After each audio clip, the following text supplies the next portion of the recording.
خوش آمدید۔ 24 اکتوبر 2022 کا دن پاکستان کی صحافتی تاریخ کا ایک سیاہ دن ہے۔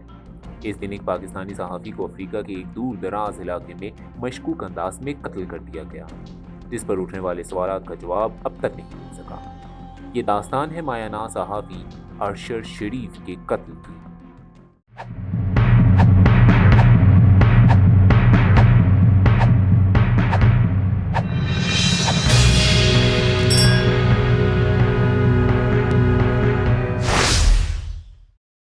ارشد شریف 22 فروری 1973 کو کراچی میں پیدا ہوئے۔ فوجی گھرانے میں پیدا ہونے کی وجہ سے وہ بچپن سے ہی کافی بہادر تھے۔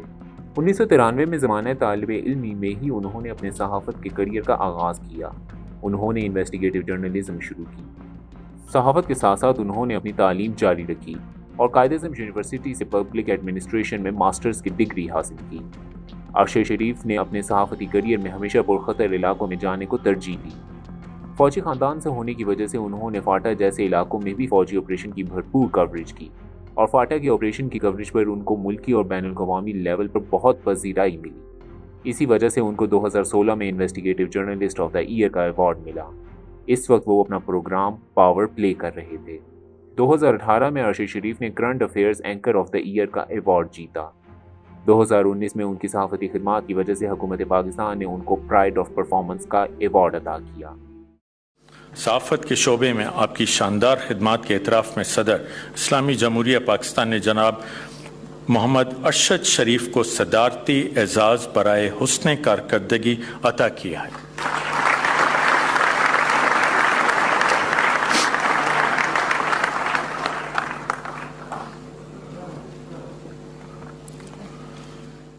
دو 2022 میں جب عمران خان کی حکومت کا تختہ الٹ دیا گیا تو ارشد شریف نے عمران خان کی جانب سے سامنے لائے جانے والے امریکی مراسلے کی حقیقت کو واضح کیا، جس کی وجہ سے وہ حکومتی جبر کا نشانہ بنے۔ اسی وجہ سے ارشد شریف کو دھمکیاں بھی ملنا شروع ہو گئیں۔ ان پر پاکستان کے مختلف شہروں میں بغاوت کے کئی مقدمے درج کیے گئے اور ان کی گرفتاری کی کوشش کی گئی، لیکن انہوں نے اسلام آباد ہائی کورٹ سے ضمانت قبل از گرفتاری کرا لی۔ ارشد شریف نے عمران خان کی حکومت چھوڑنے کے بعد کئی انٹرویوز بھی کیے۔ اسی دوران وہ مسلسل ملتی ہوئی دھمکیوں سے تنگ آ گئے۔ انہوں نے پاکستان سے فرار ہونے کے بارے میں سوچا، مگر پھر بھی وہ ڈٹے رہے۔ ARY چینل جس پر ارشد شریف کام کر رہے تھے، اس پر حکومت نے پابندی لگا دی اور عدالتی احکامات کے باوجود بھی چینل کو بحال نہ کیا۔ ARY پر بہت دباؤ تھا کہ ارشد شریف کو ARY سے فارغ کیا جائے۔ ARY بھی ان دھمکیوں کے آگے مجبور ہو گیا اور آخرکار انہوں نے 1 ستمبر 2022 کو ارشد شریف کو فارغ کر دیا، جس کے بعد چینل بحال ہوا۔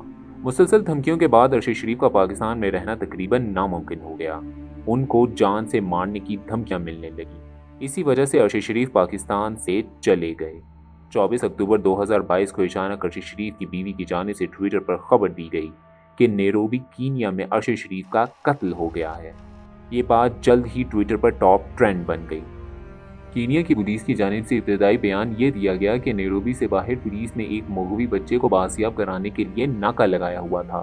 ارشد شریف مگاڈی سے نیروبی آ رہے تھے۔ پولیس نے ارشد شریف کی گاڑی کو رکنے کا اشارہ کیا، مگر وہ نہ رکے تو پولیس نے ان پر فائرنگ کر دی۔ کیونکہ اغواکاروں اور ارشد شریف کی گاڑی کا ایک ہی ماڈل تھا، اس فائرنگ سے ارشد شریف سر پر گولی لگنے سے ہلاک ہو گئے۔ And when they dropped through, prompted the GSU officers to act because it was so clear that these guys saw the officers and they were in uniform, but they decided to bypass. That prompted the GSU officers to react, and that's how one of the occupants of that particular vehicle was fatally injured. Arshad شریف کی موت کے بعد حکومت پاکستان میں Kenya میں اپنی سفیر سیدہ ثقلین کو ہدایت کی کہ وہ کینیا کی حکومت سے رابطہ کریں اور ارشد شریف کی موت پر کینیا کی پولیس کا موقف لیں۔ وزارت خارجہ کے مطابق سفیر سیدہ ثقلین نے ہسپتال میں جا کر ارشد شریف کی لاش کی پہچان کی اور کینیا کی حکومت سے درخواست کی کہ جلد از جلد اس کیس کی تحقیقات کی جائے۔ پولیس کے اس موقف پر بہت سارے سوالات اٹھائے گئے۔ اگر پولیس مغوی بچہ بازیاب کرانا چاہتی تھی تو پھر اس نے گاڑی پر فائرنگ کیوں کی؟ اس سے تو بچے کو بھی گولی لگ سکتی تھی۔ اگر گاڑی نہیں رکی تو سب سے پہلے گاڑی کے ٹائر پر فائر کیے جانے چاہیے تھے، لیکن پولیس نے سیدھا گولیاں چلا دی۔